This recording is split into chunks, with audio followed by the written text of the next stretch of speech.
So this week was supposed to be the week that we were in church and celebrating Easter together as a community of faith. But we'll save that for another Sunday when we're all back here. We're going to continue with the series that we have been doing about the people of Israel who have escaped from Egypt and find themselves in the desert. And this is just one little piece from that story, and it's the story of Moses and Aaron sending out spies to look at the promised land. So Moses and Aaron send out these young men to go and spy, and they go into the promised land, and they bring back the report of the promised land. And one of the first things that they say as they return is, it is everything that it has been described to be. There is food aplenty. It's a land that is flowing with milk and honey. It is perfect for us. But all of these young people, as they return from spying on it, say, there's no way that we can take this land because it's inhabited by giants. And so, as the reports begin to creep in and move in, and as the rumors begin to spread among the people begin to gather around Moses and Aaron, and they begin to complain, as the people of Israel were like to do. They gathered around Moses and Aaron, and they began to complain. And it's at this point that we see one of the young men, Caleb, who brought a different report. He and Joshua brought different reports. And Caleb quieted the crowd that was standing there before them, and he gave his report that they should go into the promised land and that they should take what God had promised them. Today, we live in a world where all the reports that seem to be coming in seem to be negative. This bad thing is happening, and that bad thing is happening. And I think sometimes we forget to listen for that voice of reason, that voice of confidence, that voice that says we can overcome this. Caleb didn't say that there weren't giants in the promised land. He had seen it. He knew that there was going to be trouble as they went forward. But he reminded the people that God had promised them that they could go and take this land. So if this was, as I am so like to quote the Hallmark Channel, of course the people would have changed their mind. They would have packed everything up, and everybody would have moved into the promised land, and everybody would have lived happily ever after, and Caleb would have met a beautiful girl along the way, and they would have gotten married. But the reality is that's not what happened. People gave in to the fear. The people that were there nearly stoned Moses and Aaron, his brother. They refused to go. In fact, they were ready to choose a leader to lead them back to Egypt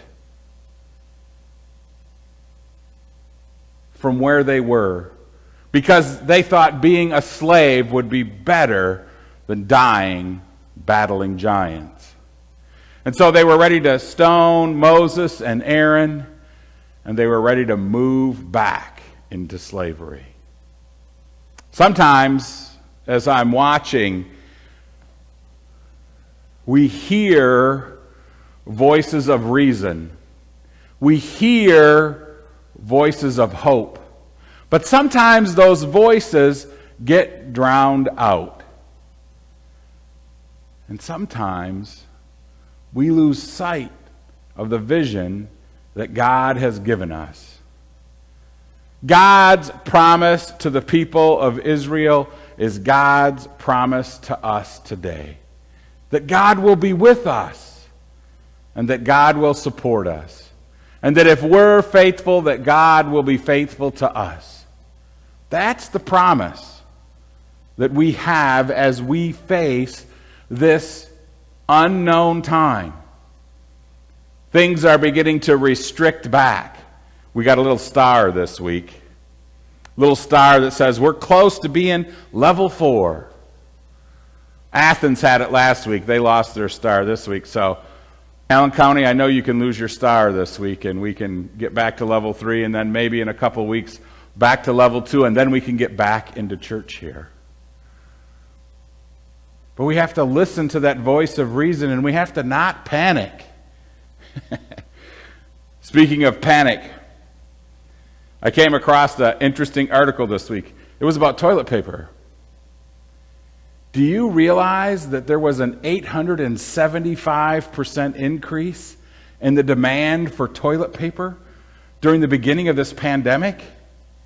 Nearly 9 times as much toilet paper was bought at the beginning of the pandemic than was normal.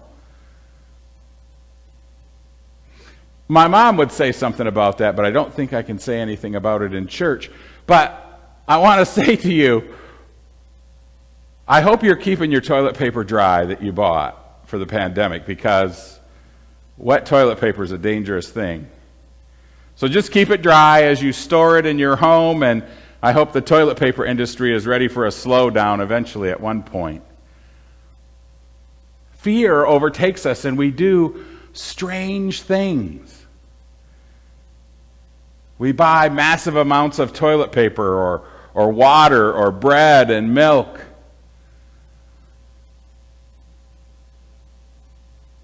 We have a tendency to go a little bit crazy.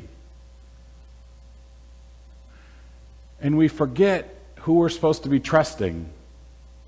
Now, I'm not saying to not be ready, but 9 times the amount of toilet paper? There's people out there, I know it, they have years of toilet paper saved up. And well, I guess if the cost of toilet paper increases exponentially over the next few years, you could be saving a lot of money. But I believe the reality is that if we'll just stay calm, if we'll listen to those voices that we hear that are speaking to us, take a little bit of advice. Don't panic. Don't listen to words that cause fear and harm. But listen to those voices that are educating us about how it is that we're supposed to walk around in our community, how it is that we're supposed to interact with one another. If we listen to those voices that tell us this is something that can be brought under control, if we look at those places around the world that are having success and begin to mirror what it is that they're doing, and yes, maybe even hang on to that hope of a vaccine that will come. And yes, there will be those who will be naysayers that will say, it's going to change, and this is going to happen, and that's going to happen, and there's a million bad things that could go wrong and in a different direction. But if we begin to live our life in fear, like the Israelites in the desert, panic will begin to set into our mind, and we lose focus on how it is that we are supposed to treat one another. You see it in different places. People arguing and yelling and nearly coming to blows over simple little things. Treat each other with love. Treat each other with respect. Do the right thing. We see it even still in some cities where people are so afraid. We also see places where people aren't being very wise, gathering in large groups, not wearing face masks, kind of putting ourselves at risk unnecessarily. It's inconvenient. I got in the truck from the store the other day, and we were driving home, and Marla reached over and took my mask off. She said, "You don't have to drive with your mask on." It's becoming part of who I am. I just wear it. It's inconvenient, it's warm, it makes my glasses fog up. I could complain about a lot of different things, and trust me, I'm good at complaining. And if you don't believe me, just ask my wife. She'll tell you. I'm really good at complaining and whining about things. But if we'll just settle down, if we'll just listen to those voices that remind us that if we just persevere, follow a few simple rules. No one's trying to oppress you by making you wear a face mask. It's all right. It'll be okay. Yes, it's an inconvenience. And yes, it is impossible for some people. People have pre-existing conditions. Be patient with those people who have those conditions. And don't be one of those people who says, "I have that condition," just so you don't have to wear your face mask. If you can, wear it. I understand sometimes it gets so hot you have to pull it down. Pull it down just to get some fresh air. Be safe. Be wise. Be respectful of other people. Love one another. Those voices of reason are there if we'll just listen for them. Maybe tune out some of the negativity. Tune out some of the hatred. And begin to look for those voices who are helping us along the way.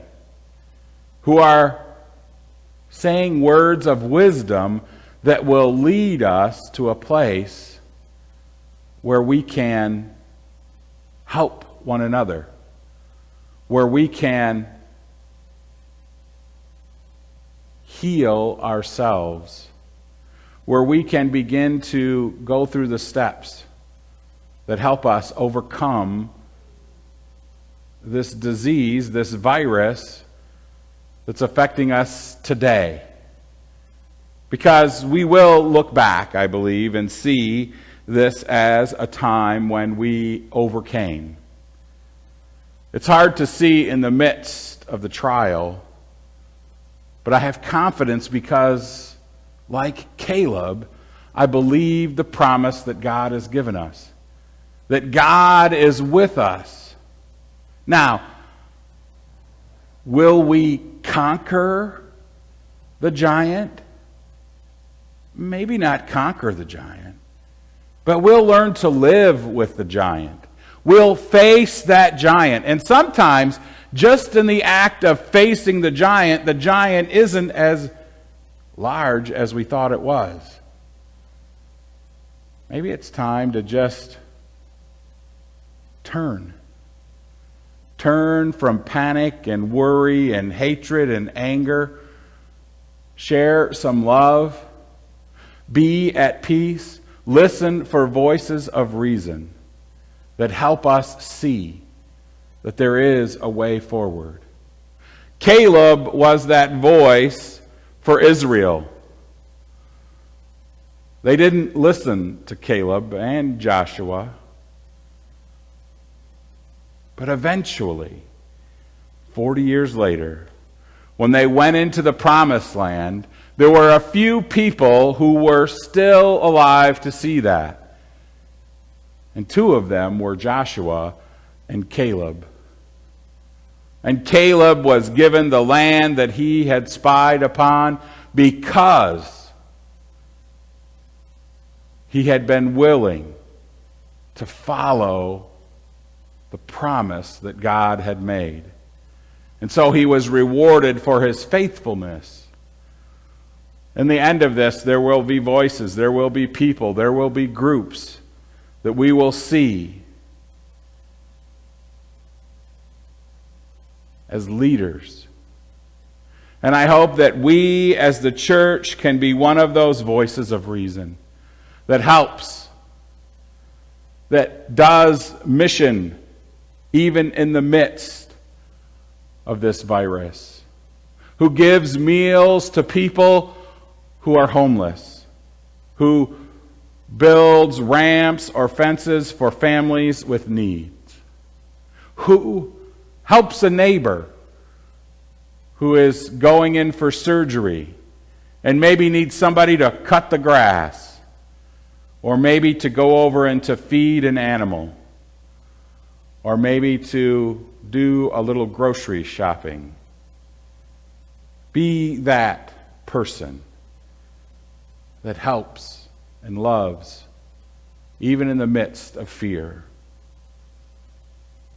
Caleb was the voice of reason for his people, and they didn't listen.